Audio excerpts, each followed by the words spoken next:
Hello guys and welcome back to best കപ്പിക്സ്. പുതിയ generation, അതായത് second generation Maruti Suzuki Celerio showroom കണ്ടീഷൻസിൽ completely spy ചെയ്യപ്പെട്ടിരിക്കുകയാണ്. ആൻഡ് ഈ വാഹനത്തിൻ്റെ ഡിസൈൻ വൈസ് എല്ലാ കാര്യങ്ങളും നമുക്ക് എന്തായാലും ഈ വീഡിയോയിലൂടെ തന്നെ ഡിസ്കസ് ചെയ്യാം. കുറച്ചധികം റീസെൻറ്റ് സ്പൈഡ് അപ്ഡേറ്റ്സും ഈ വാഹനത്തെ പറ്റി തന്നെ ലഭിച്ചിട്ടുണ്ട്. എന്തായാലും ആദ്യം തന്നെ ഇതിൻ്റെ ഡിസൈൻ പാർട്ട് നോക്കുകയാണെങ്കിൽ ഫ്രണ്ട് പ്രൊഫൈലിൽ നിന്ന് നമുക്ക് തുടങ്ങാം. ഫ്രണ്ട് പ്രൊഫൈലിലേക്ക് വരുമ്പം ഇതിൻ്റെ ലൈറ്റ്സിലേക്ക് വരികയാണെങ്കിൽ ഫ്രണ്ടിലത്തെ ഹെഡ് ലാംപ്സ് ആക്ച്വലി പുതിയ സ്വിഫ്റ്റിൻ്റെ ഹെഡ് ലാംപ്സ്, അതായത് നമ്മുടെ തേർഡ് ജെൻ സ്വിഫ്റ്റ് കുറച്ചെടുത്ത് മോഡിഫൈ ചെയ്ത പോലെയൊക്കെയാണ് എനിക്ക് തോന്നിയത്. ഹെഡ് ലാംപ്സിൻ്റെ സൈസ് ആണെങ്കിലും, അതായത് അത് ഒക്യുപ്പൈ ചെയ്യുന്ന ഏരിയ ആണെങ്കിലും കുറച്ച് കൂടുതലാണ്. പിന്നെ നോർമൽ ഹാലജൻ ഹെഡ് ലാംപ്സ് ആണ്. ഏതൊരു ഈ സെഗ്മെൻറ്റ് വരുന്ന വാഹനത്തിലും വരുന്ന പോലുള്ള ഹെഡ് ലാംപ്സ് ആണ്. അല്ലാതെ പ്രൊജക്ട് ഹെഡ് ലാംപ്സോ LED ഹെഡ് ലാംപ്സോ കാര്യങ്ങളോ ഒന്നും തന്നെ ഒരു വാഹനത്തിൽ വരുന്നില്ല. നോർമൽ നമ്മളെല്ലാവരും എക്സ്പെക്ട് ചെയ്യുന്ന പോലത്തെ ഒരു യെല്ലോ ലൈറ്റ്സുള്ള ഹാലജൻ ബൾബ്സ്. ഇനി ഗ്രില്ലിലേക്ക് വരികയാണെങ്കിൽ ഗ്രിൽ ആക്ച്വലി വാഹനത്തിൻ്റെ ടോപ്പ് പോർഷനിൽ വളരെ ചെറുതാണ്. അവിടെ ഒരു സുസുക്കി ലോഗോയും അതുപോലെ സെൻറ്റർ പോർഷനിലൂടെ ഒരു ചെറിയ ക്രോം ലൈനിങ്ങും മാത്രമാണ് ക്രോമിയത്തിൽ ഫിനിഷ് ചെയ്തിട്ടുണ്ട് എന്ന് പറയാൻ പറ്റും. അല്ലാതെ വേറെ കാര്യമായിട്ടുള്ള ക്രോം എലമെൻസ് ഒന്നും ഈ വാഹനത്തിൻ്റെ ഫ്രണ്ട് പ്രൊഫൈൽ ഇല്ല. അതുമാത്രമല്ല ഫ്രണ്ടിലത്തെ ടോപ്പ് പോർഷനിലെ ഗ്രില്ലാണെങ്കിൽ അത് വളരെ ചെറുതാണ്. എനിക്ക് തോന്നുന്നു മിക്കവാറും മെയിൻ എയർ ഇൻടേക്ക് ഏരിയ താഴത്തായിരിക്കുമെന്ന്. അല്ലാതെ ആ ഒരു ചെറിയ ഏരിയയിലൂടെ ഈ വാഹനത്തിൻ്റെ എഞ്ചിൻ എന്തായാലും ബ്രീത്ത് ചെയ്യാൻ പറ്റില്ല.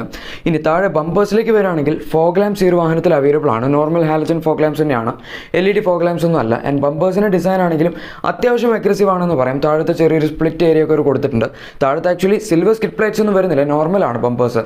ബ്ലാക്ക് കളറിലാണ് ഈ വാഹനത്തിന് രണ്ട് ഫോഗ് ലാംപ്സും നമ്മൾ കണക്ട് ചെയ്ത് വെച്ചിരിക്കുന്നത്. ആൻഡ് ബമ്പേഴ്സിൻ്റെ ഡിസൈൻ ആണെങ്കിലും അത്യാവശ്യം അഗ്രസീവ് ആണ്. അത്ര ഒരു ബോർ അടിപ്പിക്കുന്ന ബമ്പേഴ്സിൻ്റെ ഡിസൈൻ അല്ല. കുറച്ച് കട്ട്സ് ആൻഡ് ക്രീസസ് ഒക്കെ ഒരു വാഹനത്തിൻ്റെ ബമ്പേഴ്സിൻ്റെ ഡിസൈനിലുണ്ട്. ഇനി എന്തായാലും നമുക്ക് ഈ വാഹനത്തിൻ്റെ സൈഡ് പ്രൊഫൈലിലേക്ക് വരാം. സോ സൈഡ് പ്രൊഫൈൽ ആദ്യം തന്നെ നമ്മൾ നോട്ട് ചെയ്യേണ്ടത് ഈ വാഹനത്തിൽ ബ്ലാക്ക് ഫിനിഷിൽ വരുന്ന അലോയ്സ് അവൈലബിൾ ആണ്. ആക്ച്വലി ഇപ്പോൾ ഈ ഒരു സെഗ്മെൻറ്റിൽ വാഗണാർ എടുത്ത് നോക്കുകയാണെങ്കിൽ അല്ലെങ്കിൽ സാൻഡ്രോ എടുത്ത് നോക്കുകയാണെങ്കിൽ ഇതിലൊന്നിനും തന്നെ അലോയ്സ് ഇല്ല. പക്ഷേ അതേസമയം നമ്മളിപ്പം ടിയാഗോ എടുക്കുകയാണെങ്കിൽ ടിയാഗോയിൽ 15 inch diamond cut alloy wheels ആണ് വരുന്നത്. ഇതിന് ഡയമണ്ട് കട്ടൊന്നും അല്ല, നോർമൽ ഒരു ബ്ലാക്ക് ഫിനിഷിലാണ് അലോയ്സിന് ഡിസൈൻ കൊടുത്തിരിക്കുന്നത്. പക്ഷേ എന്തായാലും കുഴപ്പമില്ല, അത്യാവശ്യം അട്രാക്റ്റീവ് ആയിട്ടുള്ള ഒരു അലോയ്സ് തന്നെയാണ്. ഡിസൈൻ വൈസ് എന്തായാലും എനിക്ക് അത്യാവശ്യം ഇഷ്ടപ്പെട്ടു. പക്ഷേ ഇത് 14 ഇഞ്ച് അലോയ്സ് ആയിരിക്കാനാണ് സാധ്യത. കാരണം നമ്മളിപ്പം ആ ഒരു 15 ഇഞ്ച് അലോയ്സ് ടിയാഗോയിൽ കിടക്കുന്ന കണ്ടാൽ അത്യാവശ്യം നല്ല സൈസുള്ള ടയർ പോലെ തോന്നും. പക്ഷേ ഇതിലത്ര ഭയങ്കര നല്ല സൈസുള്ള ഒരു ടയർ പോലെ ഒന്നും എനിക്ക് തോന്നിയില്ല. ഒരു ആവറേജ് സൈസ് പോലെയാണ് തോന്നിയത്. അതുകൊണ്ട് മിക്കവാറും 14 ഇഞ്ച് ആയിരിക്കാനാണ് സാധ്യത. ഇനി ടോപ്പ് പോർഷനിലേക്ക് പോകുകയാണെങ്കിൽ ORVMs എല്ലാം ബോഡി കളേർഡ് ആണ്. ഇത് മിക്കവാറും ZXi Plus എന്ന് പറയുന്ന മോഡൽ ആയിരിക്കാനാണ് സാധ്യത. കാരണം ഇതിൽ അലോയ്സും കാര്യങ്ങളും എല്ലാം വരുന്നുണ്ട്. അതുകൊണ്ട് തന്നെ സൈഡ് ടേൺ ഇൻഡിക്കേറ്റേഴ്സും ORVMs തന്നെയാണ് ഇതിൽ പ്ലേസ് ചെയ്ത് വരുന്നത്. ഈ ORVMs എനിക്ക് തോന്നുന്നു മിക്കവാറും ഇലക്ട്രിക് ഫോൾഡിംഗ് ഫംഗ്ഷൻ കൂടി സപ്പോർട്ട് ചെയ്യുമായിരിക്കും. കാരണം വാഗണാറിലൊക്കെ ഒരു ഫംഗ്ഷൻ വരുന്നുണ്ട്. ഇതിനു മുമ്പ് ഇന്ത്യയിലുണ്ടായിരുന്ന ഫസ്റ്റ് ജെൻ സെലേറിയോയിൽ ഇലക്ട്രിക് ഫോൾഡിംഗ് ഫംഗ്ഷൻ ഇല്ലായിരുന്നു ORVMsൽ. ഇനി എന്തായാലും ആ ഒരു ഫംഗ്ഷൻ കൂടി അവർ ആഡ് ചെയ്യേണ്ടതാണ്. എന്തായാലും ഇലക്ട്രിക്കലി അഡ്ജസ്റ്റബിൾ ആയിരിക്കും.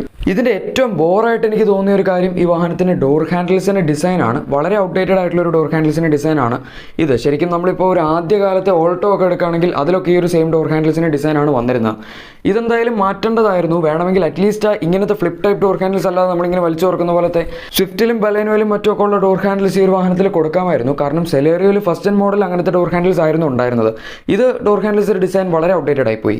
ഇതിൻ്റെ A പില്ലറും C പില്ലറും ബോഡി കളേർഡ് ആണ്. പക്ഷേ B പില്ലർ എന്തായാലും ഒരു മാറ്റ് ബ്ലാക്ക് ഫിനിഷിലാണ് കൊടുത്തിരിക്കുന്നത്. ഇത്രയും കാര്യങ്ങളാണ് ഈ വാഹനത്തിൻ്റെ സൈഡ് പ്രൊഫൈലിൽ പറയാൻ പറ്റുന്നത്. വേറെ റൂഫ് റെയിൽസോ കാര്യങ്ങളൊന്നും ഓഫ് കോഴ്സ് ഹാച്ച് ബാക്ക് ആയതുകൊണ്ട് ഇതിലില്ല. സൈഡ് ബോഡി ക്ലാഡിങ്സ് ഒന്നും തന്നെ വരുന്നില്ല ഇതിൽ. ഇനി അടുത്തതായി വാഹനത്തിൻ്റെ റിയർ പ്രൊഫൈലിലേക്ക് വരികയാണെങ്കിൽ ഇതിൻ്റെ ടെയിൽ ലാംപ്സ് എനിക്ക് എസ്പ്രസോയുടെ ടെയിൽ ലാംപ്സ് വലിച്ചു കിട്ടിയത് പോലെയാണ് തോന്നിയത്. അത്ര ഒരു യുണീക്ക് ആയിട്ടുള്ള ടെയിൽ ലാമ്പ് ഡിസൈൻ ഒന്നും അല്ല, ഒരു നോർമൽ ഒരു കൺവെൻഷണൽ ഡിസൈൻ പോലെയാണ് തോന്നിയത്.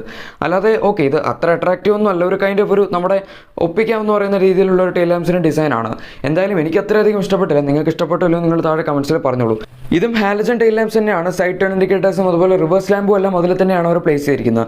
ഇനി സെൻറ്റർ ഹെഡ് പൊസിഷനിലേക്ക് പോകുകയാണെങ്കിൽ സുസുക്കിയുടെ ലോഗോ അവിടെ കൊടുത്തിട്ടുണ്ട്. അതുപോലെ തന്നെ പുറകിൽ വൈപ്പറും വാഷറും ഡീഫോഗറും ഒക്കെ ഈ ഒരു വാഹനത്തിൽ അവൈലബിൾ ആണ്. ആൻഡ് വൈപ്പറിൻ്റെ ഡിസൈൻ നമ്മൾ ഇതിനു മുമ്പ് സെലേറിയോയിലും അതുപോലെ ഇപ്പോഴത്തെ വാഗണാറിലൊക്കെ കാണുന്ന പോലത്തെ ഡിസൈനാണ്. പല മാരുതി വാഹനങ്ങളിലും ഇതുപോലത്തെ പുറകിൽ വൈപ്പേഴ്സാണ് വരുന്നത്. ഇതിൻ്റെ ബൂട്ട് ഓപ്പൺ ചെയ്യാനുള്ള ലിവറും നമ്മൾ സൈഡിലൊക്കെ കണ്ട ഒരു ഡോർ ഹാൻഡിൽസിൻ്റെ ഡിസൈൻ തന്നെയാണ്. അതിൻ്റെ ലെഫ്റ്റ് സൈഡിലായിട്ട് റിവേഴ്സ് പാർക്കിംഗ് ക്യാമറ ആവുമോ എന്ന് സംശയിക്കാൻ പറ്റുന്നൊരു സംഭവം കാണാം. മിക്കവാറും പാർക്കിംഗ് ക്യാമറ ആയിരിക്കാനാണ് സാധ്യത. അതല്ലെങ്കിൽ ഒരുപക്ഷെ അത് കീ ഹോൾ ആയിരിക്കാം, കീ ഇട്ട് തുറക്കാൻ പറ്റുന്ന സംഭവം. ഇനി റിയർ ബമ്പേഴ്സിലേക്ക് വരികയാണെങ്കിൽ എഗെയിൻ ബമ്പേഴ്സിൻ്റെ ഡിസൈൻ ബോഡി കളേർഡ് ആണ്. അവിടെ തന്നെ സൈഡിൽ റിഫ്ലക്റ്റേഴ്സ് ഒക്കെ രണ്ട് സൈഡിലും പ്ലേസ് ചെയ്തിട്ടുണ്ട്. താഴത്താണ് ഇതിൻ്റെ ലൈസൻസ് പ്ലേറ്റ് ഏരിയ വരുന്നത്. അതായത് താഴത്താണ് നമ്മൾ നമ്പർ പ്ലേറ്റും കാര്യങ്ങളൊക്കെ വെക്കാൻ പോകുന്നത്. ബമ്പേഴ്സ് ആണെങ്കിലും ഓക്കെ, ഡീസൻറ്റ് കൈൻഡ് ഓഫ് ബമ്പേഴ്സിൻ്റെ ഡിസൈനാണ്. അത്ര അഗ്രസീവ് ഒന്നും അല്ല. കുറച്ച് കട്ട്സ് ആൻഡ് ക്രീസസ് ഒക്കെ ഒരു വാഹനത്തിൻ്റെ ബമ്പേഴ്സിൻ്റെ ഡിസൈനിലും കൊടുത്തിട്ടുണ്ട്. എന്തായാലും ഇതാണ് പുതിയ സെലേറിയോയുടെ റിയർ ഡിസൈൻ എന്ന് നമുക്ക് പറയാം. ഇതിപ്പോൾ നിങ്ങൾ കണ്ടുകൊണ്ടിരിക്കുന്നത് ഈ വാഹനത്തിൻ്റെ വൈറ്റ് കളർ മോഡലാണ്. ഇതിൻ്റെ തന്നെ ഒരു കൈൻഡ് ഓഫ് ഗ്രേ എന്ന് പറയാൻ പറ്റുന്ന ഒരു കളറും നമുക്കിപ്പോൾ സ്പൈ ചെയ്ത് കിട്ടിയിട്ടുണ്ട്. ഈ കളർ ആക്ച്വലി വാഗണാറിലും മറ്റുമൊക്കെ വരുന്ന ഒരു സെയിം കളർ തന്നെയാണ്, അല്ലാതെ വേറൊരു പുതിയ കളർ സെലേറിയോക്ക് എക്സ്ക്ലൂസീവ് ഒന്നല്ല. ഇനി ഇതിൻ്റെ ഇൻറ്റീരിയേഴ്സിലേക്ക് വരികയാണെങ്കിൽ ഇതാണ് ഈ വാഹനത്തിൻ്റെ മെയിൻ ഹൈലൈറ്റ് എന്ന് വേണമെങ്കിൽ ഒരു രീതിയിൽ പറയാം. പക്ഷെ എന്നാൽ പോലും അങ്ങനെ ഒരുപാട് ഫീച്ചേഴ്സ് ഉണ്ടോ എന്ന് ചോദിച്ചാൽ ഇല്ല എന്ന് പറയേണ്ടി വരും. ആദ്യം തന്നെ ഇതിൻ്റെ സ്റ്റിയറിംഗ് വീലിൻ്റെ ഡിസൈനിലേക്ക് വരികയാണെങ്കിൽ നമ്മൾ ഇഗ്നിസിലും പുതിയ വാഗണാറിലും എക്സ്പ്രസോയിലും ഒക്കെ കണ്ട ഏകദേശം ഒരു സെയിം സ്റ്റിയറിംഗ് വീലിൻ്റെ ഡിസൈൻ തന്നെയാണ്. ആൻഡ് ഇതിൽ steering mode audio controls available ആണ്. പിന്നെ ഓഫ് കോഴ്സ് ക്രൂസ് കൺട്രോൾ ഒന്നും അവൈലബിൾ അല്ല. തേർഡ് സ്പോക്ക് ആണെങ്കിലും ആ ഒരു സിൽവർ ഇൻസേർട്സും കാര്യങ്ങളൊക്കെ കൊടുത്ത് അത്യാവശ്യം പ്രീമിയം ലുക്കിംഗ് ആക്കിയിട്ടുണ്ട്. ആൻഡ് ഇത് ലെതർ റാപ്ഡ് നല്ല നോർമൽ സ്റ്റിയറിംഗ് വീലാണ്. ഈ ഒരു സെഗ്മെന്റിൽ ലെതർ റാപ്ഡ് സ്റ്റിയറിംഗ് വീലൊന്നും നമ്മൾ എന്തായാലും എക്സ്പെക്ട് ചെയ്യേണ്ടതില്ല. പക്ഷെ എന്നാലും ഡിസൈൻ വൈസ് ഓക്കെ ആണ്, കുറ്റമൊന്നും പറയാനില്ല സ്റ്റിയറിംഗ് വീലിൻ്റെ ഡിസൈനിൽ. പക്ഷേ എനിക്ക് അത്ര ഇഷ്ടപ്പെടാതിരുന്നത് ഈ വാഹനത്തിൻ്റെ ഇൻസ്ട്രുമെന്റ് ക്ലസ്റ്ററിൻ്റെ ഡിസൈനാണ്. ഇത് ആക്ച്വലി ഒരു ചെറിയ സ്ഥലത്ത് ഇത് കൊള്ളിച്ചേ പറ്റൂ എന്ന് പറയുന്ന പോലെ അവർ കഷ്ടപ്പെട്ട് ഡിസൈൻ ചെയ്ത പോലെ ഉണ്ട്. വളരെ ചെറുതാണ് ആക്ച്വലി. സ്പീഡോമീറ്ററും പിന്നെ റൈറ്റ് സൈഡിൽ ചെറിയൊരു MID മാത്രമേ വരുന്നുള്ളൂ. അതിൽ തന്നെയാണ് ഇതിൻ്റെ ടാക്കോമീറ്ററും കാര്യങ്ങളെല്ലാം ഡിജിറ്റലായിട്ട് കൊടുത്തിരിക്കുന്നത്. ഡിജിറ്റൽ ടാക്കോമീറ്റർ ആണ്.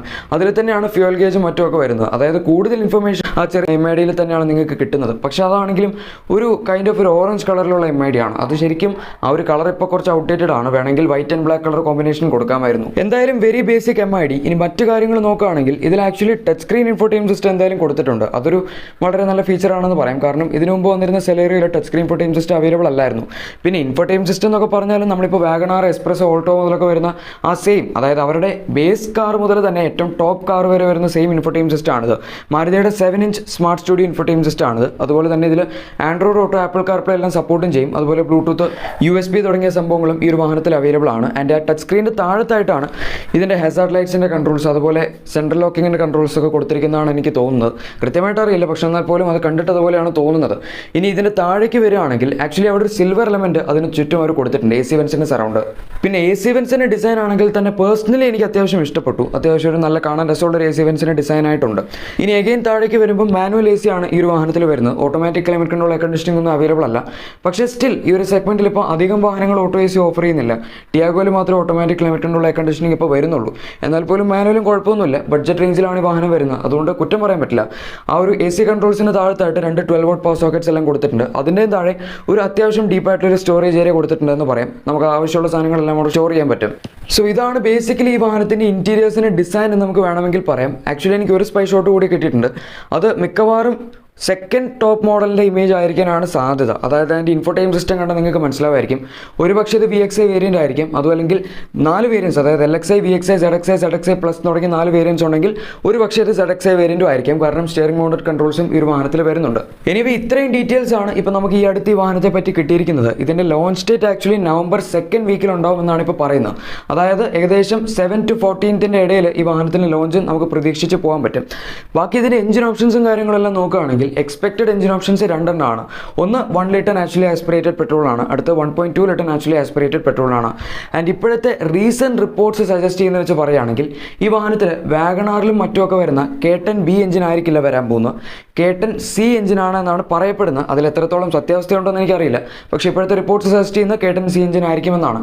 ഈ K10 C എന്ന് പറയുമ്പോൾ ഇത് ഗ്ലോബൽ സ്പെക് സെലേറിയോയിൽ അവർ ഉപയോഗിക്കുന്ന സെയിം എഞ്ചിനാണ്. ഇതിൻ്റെ ഒരു ഗുണം എന്താണെന്ന് വെച്ചാൽ 4 Nm ടോർക്കും 1 PS പവറും ഇതിന് കൂടുതലായിരിക്കും. അതായത് നോർമൽ K10 B എഞ്ചിന് പവർ 67 PS ടോർക്ക് വരുന്ന അബൌട്ട് 90 Nm ആണ്. പക്ഷേ ഇതിൽ K10 C എഞ്ചിൻ വരികയാണെങ്കിൽ ഇതിൻ്റെ മാക്സിമം പവർ ഏകദേശം 68 bhp, അതായത് നമ്മൾ PS പവറിലേക്ക് കൺവേർട്ട് ചെയ്യുകയാണെങ്കിൽ ഏകദേശം ഒരു 70 ഫെറാഡേ സ്റ്റാർക്ക് യൂണിറ്റിലേക്ക് വരും.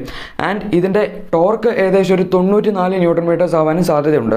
ഈ എഞ്ചിൻ വരുമെന്ന് 100% കൺഫേംഡ് അല്ല. പക്ഷേ ഇപ്പോഴത്തെ കുറച്ച് ലീക്ഡ് റിപ്പോർട്ട്സ് കാണിക്കുന്ന K10 C എഞ്ചിൻ വരുമെന്നാണ്. എന്തായാലും നമുക്ക് വെയിറ്റ് ചെയ്ത് കാണാം K10 B ആയിരിക്കും K10 C ആയിരിക്കും വരാൻ പോകുന്നതെന്ന്. ഇതുപോലെ തന്നെ അടുത്ത ഒരു expected engine 1.2 litre naturally aspirated petrol ആണ്. അതായത് നമ്മൾ ബലേനോയിലും അതുപോലെ വാഗണാറിൻ്റെ പുതിയ ടോപ്പ് ആൻഡ് ZXI പ്ലസ് മോഡലിലൊക്കെ വരുന്ന ആ ഒരു എഞ്ചിനാണ് 1.2 ലിറ്റർ നാച്ചുറലി ആസ്പിറേറ്റഡ് പെട്രോൾ.